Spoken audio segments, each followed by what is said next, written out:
பனங்கான் திரைப்படம் வெளிவந்திருக்கு. ரொம்ப பலத்த எதிர்பார்ப்புகளுக்கிடையே ரிலீஸ் ஆயிருக்கு இந்த படம். இந்த திரைப்படம் ரசிகர்களிடம் ஒரு நல்ல வரவேற்பு பெற்றிருக்கா சார்? வழக்கமான படம் தான். அதாவது இந்த படத்தில அவர் புதுசா எந்த கேரக்டரும் சொல்லல. பிதாமகன்ல விக்ரம் நடிச்ச கேரக்டர் தான் இதில இவர் பண்ணியிருக்காரு. என்ன அவர் அதில கொஞ்சம் பேசுவாரு, இதில கொஞ்சம் பேச மாட்டாரு. ஆனா இந்த படத்த பொறுத்தவரைக்கும், இதுவரையில் எத்தனையோ கேரக்டர் பண்ணியிருக்காரு அருண் விஜய். இந்த படத்தில் ஒரு மிகப்பெரிய நடிப்பு பிரளயத்தை ஏற்படுத்தியிருக்காரு அருண் விஜய். அதில் எந்த சந்தேகமே இல்லை. அந்த வாய்ப்பை கொடுத்த பாலாவுக்கு என்றைக்குமே அருண் விஜய் நன்றி கடன்பட்டவர்.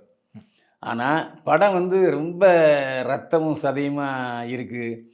சில அதாவது நான் சொல்ல விரும்பலை, நான் என் வாயிலிருந்து சொல்ல விரும்பாத சில விஷயங்கள்லாம் அதில் பண்ணியிருக்காரு பாலா. இந்த அளவுக்கு வேணுமா அப்படின்னு என்னுடைய கேள்வி. அதாவது அவருடைய அன்றாட செய்தியில் வச்சு சில பாலியல் பலாத்காரங்கள் விஷயங்களை சொல்லியிருக்காரு. அது நல்லா இருக்குது.